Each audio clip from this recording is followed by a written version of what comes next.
the question shouldn't be what job do you want? The question should be how many companies do you want to own when you grow up? The game is to be able to give a job. You're winning when you give a job. AI literacy and financial literacy got to go hand in hand. AI is not going to replace you.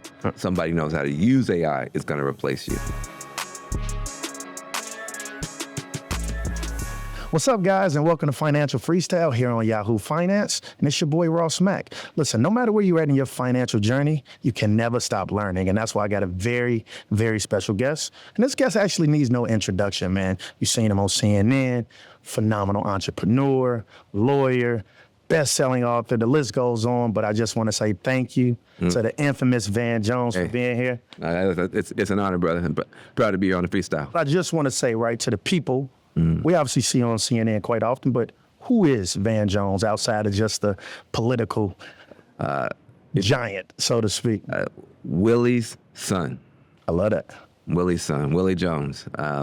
He was born in 1944 in segregation and poverty in Memphis, Tennessee, with the biggest all-black ghetto in the South. When he was born was Orange Mound. My father grew up on Orange Mound on Cable Street, joined the military to get out.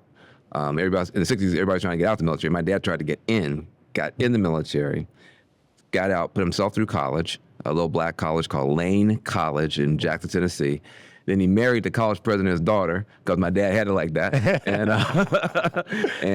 then had me and my twin sister. And then he put his little brother through college, my Uncle Milton. Wow. He put my Aunt Sylvia through college. My whole family got out of poverty because of my father. And when he died, the picture they put on the funeral program was my father standing in front of Yale Law School the day I graduated with hands in the air. Wow. And so I'm Willie's son. And, coming from that background, being, obviously the first person in my family to go to Ivy League school or law school or anything like that, graduating at 24 years old, I graduated in 1993, year after Rodney King. Wow. So I moved to the Bay Area and I started suing cops. And prisons and organizing around that type of stuff as a young left-wing lawyer. And did that for about 15 years before I started my family, kind of calmed down, came back to the mainstream, got a chance to work for Barack Obama, got a chance to work for Prince before he passed. Now I'm at CNN.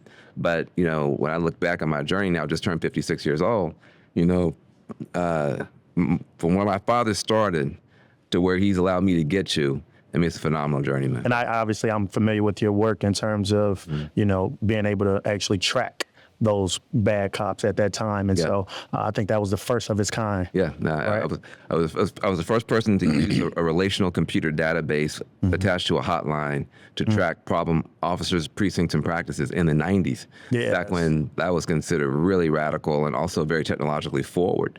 And I've tried to use technology wherever I could to make a difference, and even up to this day. So in the past, right, you've been pretty vocal when it comes to the disparities when it comes to economic opportunities for, the marginalized groups. Yeah. How do you actually see financial literacy being an area where we could potentially rectify some of that? Look, it's almost criminal the way that we are undereducated, miseducated about finances. I'll walk you through when I talk to my young relatives. I say, okay, the first question they ask a young African American is, what kind of job do you want to get when you get out of school? Well, that's already a problem because the way the game works is now you think, okay, I'm either employed or unemployed. Those are my options. And if I'm employed, then I'm doing good. But when you're employed, there's somebody above you called the manager. So just getting the job isn't as important as being able to have authority on the job. Okay, good. Well, I'm sorry. I want to be promoted to be a manager. Oh, wait, hold on a second. The manager reports to somebody called the CEO, who's the boss of everybody. Oh, okay. I want to be promoted to that. Well, hold on a second. The CEO reports to somebody who's the owner. Yeah. Oh, I want to be that. No, hold on a second. The owner reports to somebody who's called the financier, the venture capitalist, the banker, who has a piece of a whole bunch of companies. So the question shouldn't be what job do you want. The question should be how many companies do you want to own when you grow up. That is not the game just to get a job. The game is to be able to give a job. You're winning when you give a job, and when you can give multiple jobs, that's when you're winning. You know what's so powerful about that? I always say the greatest teacher in our society is exposure. Yeah. Right. I know like the typical black grandmama say, it's experience in the sense that you don't know the iron hot until you touch it. Right. I actually think, it's always exposure. And when you talk about that, like I remember when I went to school, I didn't know what day trading was until I was a kid that was literally day trading in the middle of Econ 101. Wow. I'm a kid from the south side of Chicago. I'm at Penn, 5-6% black, and as a kid day trading. And so it's important when we think about financial literacy and the way we frame that in our household too, because obviously our schools aren't doing that. So those conversations have to happen at our household where the parents are giving us the ability to think beyond just being employed. And listen, I was in you talking about learning it when you're in your college days, I was in my 40s. Because I got a law school. Like I said, I went suing cops, started a not-for-profit organization. Shoot. The problem with a not-for-profit organization, everybody I meet, I want to start a not-for-profit. Please don't. Please don't. like the problem is we don't have enough not-for-profits. We got plenty. Please don't. Because the problem with being a not-for-profit entrepreneur is you have to hit 2 targets with 1 bullet. It's a financial thing. In normal business, your consumer and your customer are the same person. The customer who buys the hamburger is usually the person who eats the hamburger. So the customer pays, the consumer uses. In a not-for-profit, it's the opposite. The customer who's paying is usually a rich white person who's a donor, a philanthropist, who runs a foundation. Their life is totally different than the consumer who you're trying to help, who's a poor black and brown person in the hood. So you have to have a program that, on the one hand, the customer wants to pay for, the wealthy person, well, this is a very good program, but then also folks at the community level think is valuable and want to use. So that's not just twice as hard. That's exponentially harder. And so that's why you see people, they're constantly raising money, if you could have a more efficient model, where you could start a business that helps people and makes money at the same time, now your customer and your consumer are the same person. That's what's needed. That's what's necessary. So a lot of stuff that I hear these young people talking about, I want to get a job, I want to get a good job, I want to start a not-for-profit. Like, you're going to lose and lose and lose, and you're going to look up in 20 years and you're going to be frustrated. So that's why your program is so important, because you can give people a heads up on how to think about this game. But let's actually talk about some of the initiatives you're working on right now, that being Dream Machine Labs. Well, listen, Dream Machine Innovation Lab is a spinoff from Dream.org. I started Dream.org about 12 years ago. It used to be called Dream Core. We got very good at bipartisan bridge building on tough issues that affect our community. So criminal justice reform, getting Republicans to help us on getting folks out of jail, climate issues, getting corporations to help us put up solar panels in the hood. Great experience. But what I've realized now is the divisions are so much bigger now than just what one federal bill can do. And so we spun off dreammachine.org to take on bigger divisions that you can't fix with legislation in Congress. Biggest division that I see right now that's visible is the AI world and the black world are almost completely different worlds, which makes no sense. Now, why do I talk about AI so much? People keep telling me, well, Van Jones, you keep talking about this stuff, but 99% of black people don't know anything about AI. 99% of black kids don't know anything about AI. I say, you know what? You're correct. And 99% of white folk don't either. 99% of white children don't either, which means this is the first time you're ever going to experience something called equality, okay? We're all equally ignorant about new stuff. This is reparations. Yeah. All we've ever asked is an even Steven shot. That's all we wanted. So every industry is going to be disrupted. I'd rather for us to be doing the disruption. Every industry is going to be disrupted. So what I say is, with dreammachine.org, we launched a campaign called Make Wakanda Real. Make Wakanda real. Why? Because Wakanda is the only representation I've ever seen in cinema where black people are using technology better than everybody else. Where black people are using technology heroically better than anybody else. Why can't we make Atlanta Wakanda? Why can't we make Detroit Wakanda? Why can't we make Chicago, where you're from, Wakanda? We have the businesses, we have the churches, we have the community-based organizations. They're just not using tools that are readily available right now. And so we're starting something that we're calling the Dream Machine Tech Core, where we're going to be training young people to use this stuff and then deploying them into our churches, our community centers, our businesses, so that we can start giving ourselves an unfair advantage. See, what AI tool does is it gives you an unfair advantage. You can write, but it can help you write faster. You can research, it can help you do research faster. You can write music, it can help you write music faster. You can make film, it can help you edit faster. All it's a jetpack. Absolutely. Now they're gonna tell you that it's a hand grenade.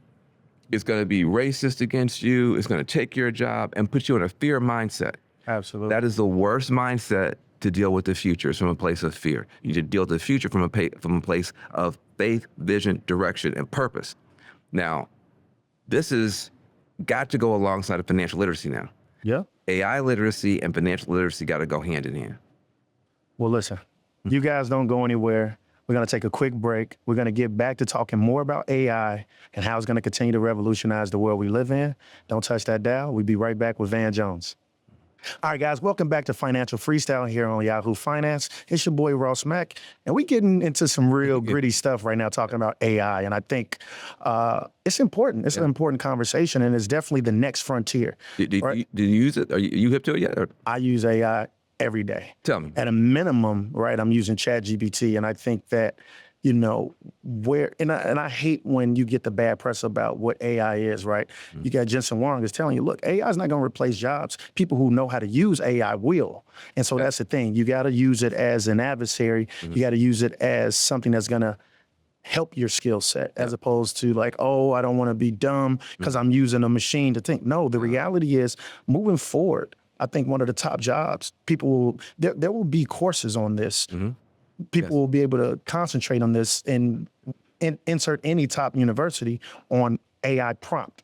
Prompt engineering. You got to know how to talk to the computers in order to utilize it. And so, you know, I think it's very important. But let's actually talk about how you are utilizing AI, especially when it comes to, you know, enhancing different reform initiatives. Good. Well, I mean, I think what you said about AI is not going to replace you. Somebody knows how to use AI is going to replace you. Absolutely. Is the most important thing that we can come away with, because that gives people a reason to look at the stuff. And the great thing about it is you can go on YouTube and get tutorials for free, Reddit, and get tutorials for free on anything that you want to do. You know, I like you use ChatGPT, and like you're saying, as it gets to know you, it's almost as like a digital assistant. Rather than thinking about it like the Terminator, think about it like C3PO or R2D2. You know, I mean, this is trying to help you. And so, and Jarvis. Or Jarvis, even more so. From the Avengers. Yeah, Exactly. Iron Man's guy, Jarvis. And I tell people all the time, it's like AI can be your Iron Man suit. You can pass up a whole bunch of people who maybe had other advantages, but you can close those gaps real fast if you're using, you know, ChatGPT. And then even, you know, like Suno. Have you heard of Suno? You can text prompt it and it'll write a song for you in 40 seconds with the music, with the whatever, country music, hip hop. I mean, so now you're trying to make a presentation and you want to, you know, enhance the presentation with like a cute little ditty. You don't have to go and hire a song where you could literally in 40 seconds. So you know, don't get me going off about this. I think the most important thing I can say is that Black people are some of the most creative people in the world. I think people acknowledge that. Like how creative we are. We took 2 turntables and a microphone, put it into like a street light, and created hip hop, which is now the biggest #1 genre. cultural force in the world. #1 you got people rapping in South Korea. You know what I mean? That was technology. That was technology. So if you're gonna give the same community 2 turntables that you gave 2 turntables and a microphone, and we took over world culture. Now you're giving us the most advanced technology ever created, and you're giving it to us for free. Look out. You have no idea how much creativity can be unlocked. And so rather than looking at everything from a negative, so the thing about our community, which is beautiful, is that we do respect our past. We have Black History Month. And frankly, I think we've done as good a job as anybody in making sure people do know our history. Everybody in the world knows who Harriet Tubman is. Everybody knows who Dr. King is. Everybody knows all these people. Wonderful. We have Black History Month. But at this point, I trade in about 4 Black History Months for 1 Black Future Weekend. What is the Black future? Where are we going? And how can we take our unique genius and magic and frankly concern for justice and make sure when you're disrupting everything AI, can we disrupt poverty? Can we disrupt pollution? Can we disrupt prisons? Can we disrupt polarization? Can we disrupt the things that are actually harming us? See, the status quo is not our friend. But if you could just disrupt the status quo and make it better or make it worse. If we're not involved, we'll go from bad to worse. If we're involved, we can go from bad to good. So that's my passion. And when I look at this next generation that's coming up, I just see nothing but genius, magic, and opportunity. Yeah. Even the kids that are getting in trouble, they're getting in trouble. Look, whenever you see a young person in trouble, it's two things going on. The young person letting themselves down, but it was a whole bunch of adults that let them down first. Yeah. A whole bunch of it. And so, my father got out of poverty, and then he reached back. He always said, you can never give a child anything that will stop them from being poor.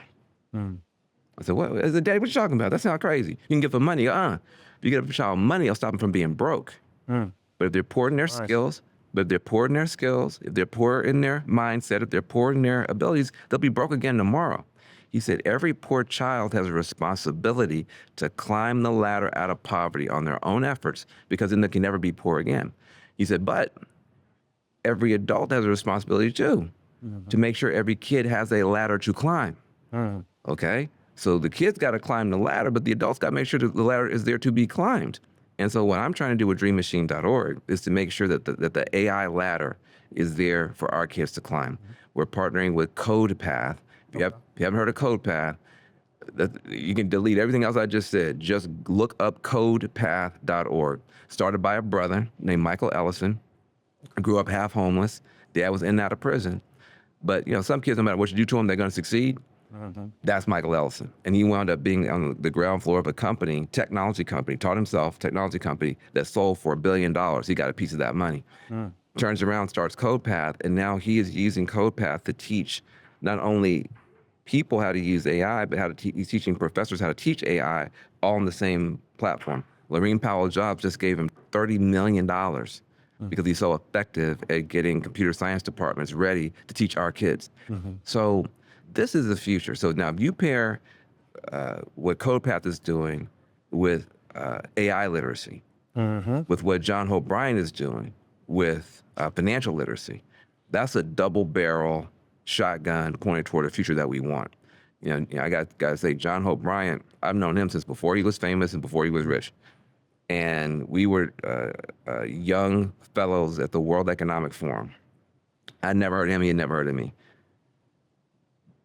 By day 2, every person, all these young people coming from Saudi Arabia, coming from London, coming from Nigeria, all were following John Hope Bryant. This is 20 years ago when he wasn't even famous. He just brought that confidence, that intelligence, that swag. I mean, I've never seen anybody before or since take over the World Economic Forum in 2 days. That's happening. And so, so if you take what he's doing on financial literacy, what Michael Ellison is doing on AI literacy, that's the path forward.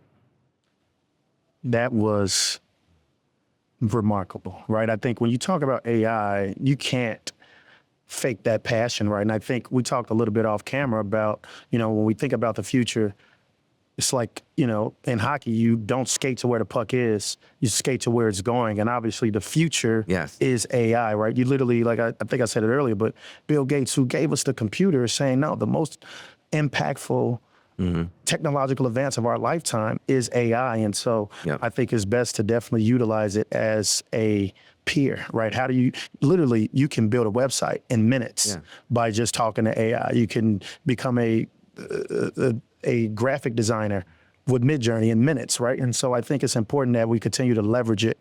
And ChatGPT is free to download. Free. Rally, which helps you with your presentations, is also free in the first instance. Suno, which makes you can do songs in 40 seconds, free. And the thing is, you just want to start you just want to start playing with it, because it's going to grow and evolve and evolve. It's just like video games. Absolutely. I can't play video games now because I was doing Pac-Man, and asteroids. I took 10 years off. I come back. I don't even know. I watch my boys play. I don't even know how to do so you don't want to fall behind now. Right now it's Pac-Man. You know what I mean? You can get in easy now. It's Pac-Man. It's Miss Pac-Man. Once it starts really going where it's going to go, full virtual reality games that you won't be able to you want keep up. You want to be a part. You get in on the ground floor now, and You know, people, oh, it's too late. It's too late. No, no, 99% of people are not there yet. So even if you're behind 20 people that you know, you're ahead of 8 billion people you don't know. Absolutely. So this is the time. And so for the interest of time, right?